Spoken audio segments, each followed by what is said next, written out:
G'day guys, welcome back to the channel. It's season 26, war number 8. We're against a Russian alliance today. Not exactly an expert on Russian, so I'm not going to pronounce it or attempt to pronounce it, but we're going to be rolling with Warlock, our 6-star rank 2 Falcon. He's going to be rank 3 soon, and Dr. Octopus. So we've got 8 fights in total. It's a pretty insane war lined up today. And we're going to be starting off with Ebony more. Now this was a absolute disaster of a fight. Everything that could have gone wrong possibly did. When you're fighting Ebony more, you got to watch out for your falters. And on this note as well, if you build up 3 weaknesses on you, he gets a pretty potent fury. So we want to stay away from him as much as possible. But we ended up just getting back to the corner while we're trying to get locked on later in the fight. The start was okay.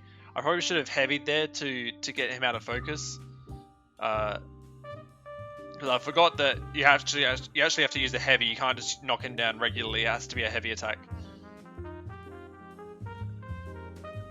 And here he wasn't throw the special one, and then I end up getting clipped by a few hits, and I thought I could counter his heavy, but we were still faltered by then, and we ended up taking degen damage, and now we're trapped in the corner. We're about to falter again. It's just not a good time, and now he's being really aggressive right now, and we can't let the weaknesses fall off, and we end up, I don't know why we got hit by that. We're just making so many errors right now, and we get one in there. We throw a special 2, but we weren't locked on, and we had 5 weaknesses on us, so it did barely any damage.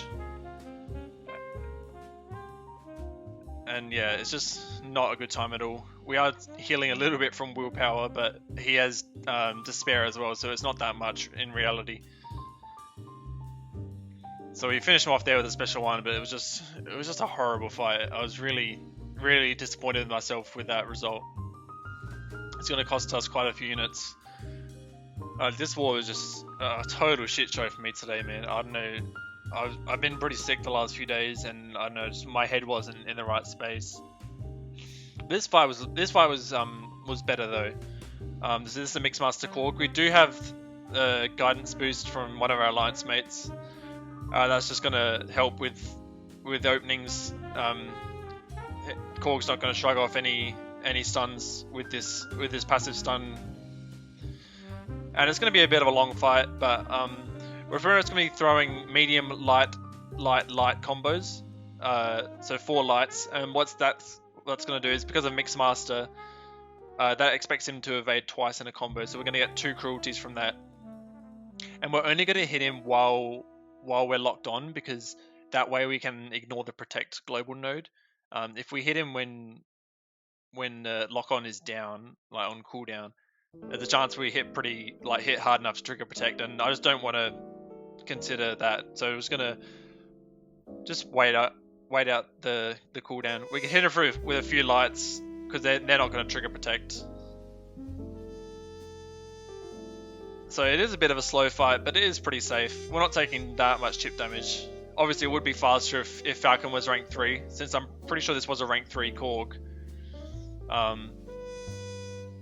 Yeah, I think I'm planning to rank him up hopefully in the next month, like before next season starts, because he's such an insane champion. So yeah, I was doing a few light combos to get his shield down while lock-on's all cooldown, and now we can get the full damage output out of this guy. See, we're hitting pretty decently now on our basic attacks. I probably should have waited to throw that special 2, since that we threw it just as the rock shield came back, so it did like no damage. So now we've got to wait out one more cooldown phase, and then we can get into lock on again, and a few more hits we'll finish him off here. Probably could have finished him off with a special 1, but there we go. That was our last Falcon fight for the war, actually. And we're even apiece on 5 deaths, which is about what we've been doing this whole season, really. I mean, fortunately for us, they were dying more than us at this point. So, yeah, we still have a lot of room to improve on. And so this is the same set of boosts, by the way. So we're doing five fights on this set of boosts. All of our section 1 and section 2 fights. So this was the fight I was most looking forward to, as well as most anxious for, because this is a Mangog on the Footloose node. So we first have to nail our parries and the heavy attacks before we get to our special 3, because that's the most crucial part. If we miss one of those, it can get a bit sketchy if he throws a special attack and he goes unstoppable, you know.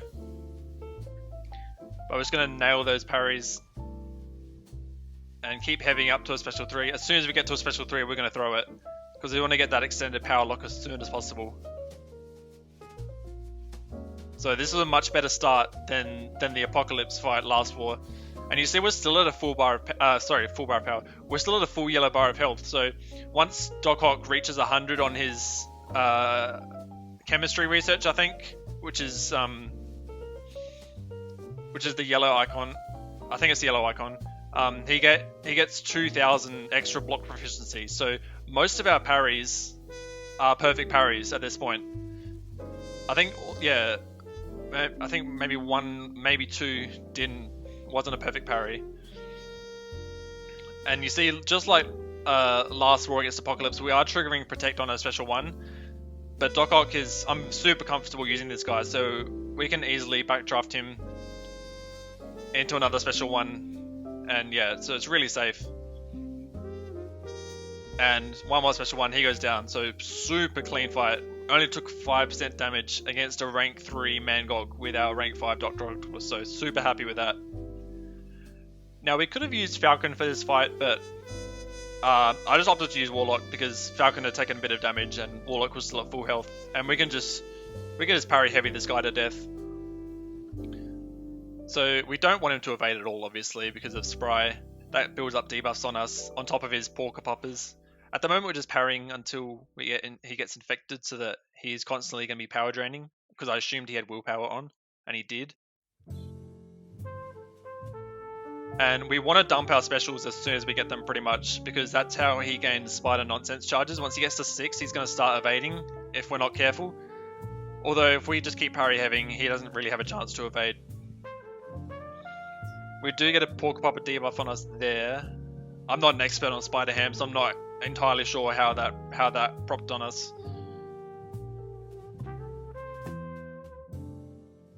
But yeah, we're taking a bit of damage, like 15%, but it was a pretty chill fight overall. And then the next one is an Invisible Woman. So I had a bit of trouble against Invisible Woman on the previous node a couple wars ago with Archangel, so pretty much we want to play really slow at the start, because when we hit her when she has a force field up, she has a chance to place a debuff on us on like every hit. I don't know how I missed that parry, but yeah, that was a bit scary. We're back into the corner at the moment, but yeah, her force field's down. After we got some bleeds on her, and now we just want to play super aggressive and let the power drain and the bleeds do the work. Her force field's about to come back up. We want to keep her bleeding so that when the force field does expire, the invisibility isn't permanent. And she did go unblockable for a few seconds, but we just backed off and all the debuffs went away. That was fine. Luckily they went away before Crumbling Armor came up. Otherwise she would have stayed unblockable until we hit her. So yeah, pretty good result in the end. But yeah, we just keep on dying, man. I think the attitude was better. It was a lot less, rushing into fights, but I think it was still a lot of people just not completely familiar with their matchups, and it just led to silly errors. But again, the opponents had died a lot in their first 50 fights, so it was still looking like we were going to win this war. Now, this is a Rage Hyperion. Now, I had a lot of trouble against this guy with Dr. Doom a few wars ago, but Dr. Octopus is a much better option. So we're not running any boosts at all, because the Rage threshold for a 5-star Hyperion was about, it was just over 5,000. And if I had boosted with Doc Ock at all, we would have been triggering it consistently enough that it would have been a problem. So I didn't boost at all. And we can let the power locks fall off before we get to our special 3. It's not a massive deal, because he can reapply the power lock through Hyperion's power gain. But we get up to a special 3, no problem, and we're going to get that extended power lock. And it's pretty much going to be a repeat of the Mangog fight. We're just going to be spamming the special 1. Now, the Hyperion does have willpower, and we have class disadvantage, and we don't have boost on, so it is going to be a bit of a grind getting this guy down. It's going to be a lot of hits, but as long as we just stick to the game plan, just 4-hit combos, backing off and parrying, or 5-hit combos into a special 1, we should be fine. I don't want to throw any special 2s at all, because I'm pretty sure that would trigger rage. We do obviously have one stack of rage triggered from our special 3, but ideally we won't get any more stacks of rage. We are triggering we're hitting about 3.4k mediums. That's about 70% of the rage threshold, so that's pretty safe. I was a bit concerned that we would be triggering rage on our special 1, and I think it actually does happen later in the fight. I thought it wouldn't, but even with class disadvantage, we were still actually triggering rage on our special 1 with no boosts. Yeah, we triggered it there. 5.181, that was the threshold. But there's only 40% left of him. He's only got 2 rage stacks. So as long as we just stay lucky and don't crit too much on that special 1, we should be fine. And in the worst case scenario that he does go unblockable, I'm confident enough to backdraft with him, similar to how you'd use magic against Hyperion. Like spamming that special 2 and doing stand-up intercepts. We did get a 3rd stack of rage, but he's only got 15% left, so we're pretty safe at this point. We're nailing those perfect parries. Such a good feeling. We barely lost any health at all. Mostly from just like missed parries. And I think we do actually finish off with a special 2, because we're pretty confident that that would finish him off, and it did. So yeah, Doc Ock smashed that fight. But so yeah, Doc Ock was definitely the MVP of this war, for sure. Now next up we have an Apocalypse. This is on the Hurt Locker and Enhanced Special 1 node. He has Power Focus 1 as well, so he's going to be getting into his Special 1 a lot. I was hoping this guy was running willpower, and he was, fortunately for Warlock. So once we get that infection up, we can play pretty a lot, like we can play a lot with lots of parries, and that'll keep him under a bar of power for most of the fight. And once we get to that special 2 especially, because that will place the armor breaks on him, and that really drains his power a lot, you'll see. So we're just going to be alternating between the special 2 and the special 1 in this fight, because I don't want to risk throwing multiple special 2s in a row, because that means we have to land a heavy. So I just don't want to have to worry about that. So we hit him with a special 1. He had 4 infections, so his power drained immediately. And I probably could have thrown the special 3 instead. That might have been smarter, but I think I just wanted to get back to the special 2 as soon as possible. And with the special 1 we can do that. So hit him with another special 2. I think he might throw one more special 1. Actually, he might not. Warlock just absolutely monsters this fight. I have taken this fight with Guillotine 29.9 before, back during the Stubborn era, I think. That was before I started making war videos. But yeah, Warlock smashed that fight. And then the final fight, so this is a vision, Stick 200 vision. Now Doc Ock places a power lock when the opponent basically gains a bar of power. So he prevents vision from getting to 3 bars of power right off the bat, which is really nice. Which is why I didn't use an invuln. With most other champs against this guy, you do have to use an invuln to prevent getting hit from that special 3 and taking damage. We really just want to keep that power lock on him as much as possible before we get to our special 3, because we don't want him to we don't want him to gain too many bars of power. And you see that power lock was on him when he activated synthesis. I probably should have thrown a heavy there, and then I did a stupid try to intercept him, and he clipped us. And this is a real worry, mainly because of aspect of evolution. So he's gained quite a few bars of power at this point. I think maybe like 5 or 6, and that's going to really affect his damage and block penetration. And yeah, so it's not ideal. We're at 32% health, he's at 70% health, but I was still pretty confident that we could finish off this fight. But I was definitely mindful of the potential block damage we'd be taking if we didn't.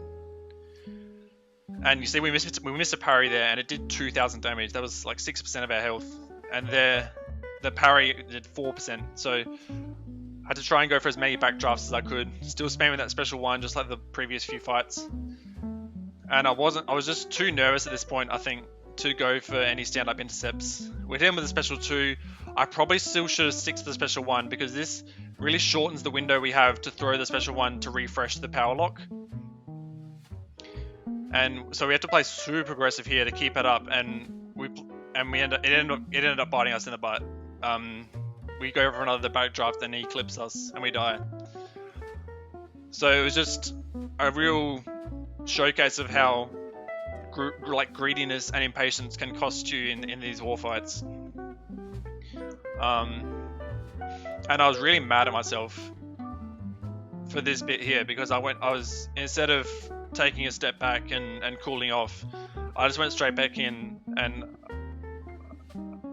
chucked like 250 units worth of potions into him, and just went straight back in, you know, without throwing an invuln on to be safe. And it wasn't the smartest thing in the world at all. Obviously, just like last fight, we get the power lock straight away, and we ended up able to keep it on. But yeah, it was just, I think it was just a showcase of like how stressed I was at this point, because we end up parrying at the wrong time, and then as we parry, he activates his synthesis. So he activated his synthesis while he had the heal block on him, which meant we couldn't power lock him. So we hit a special 3. It only did like 25% damage, but I was really mad at myself that we'd gone straight back in, because I should have just taken a breather, gone back in like 15 minutes where I'd calmed down. But we did end up finishing him off. Only gave out the 1 death, but yeah, it was just really unfortunate, and I'm definitely going to be much more patient next time I fight this guy, and stick to spamming that special 1 without throwing the special 2. But we did end up winning the war. We gave up 26 deaths in total, which is pretty sad for how low we are in Platinum 2. We can definitely do a lot better, but it was an improvement. We did win the war, and it was much better attitude than the previous few wars. And yeah, so we won by 9 kills, and we begin our push back to Platinum 1. So I think we have to win all our wars to finish Platinum 1. So we might have like 1 war leeway, but yeah, we got to win as many as possible. So yeah, we got the win, and that's just what we needed. We got the win we needed. But thank you guys for watching, and I'll see you in the next war.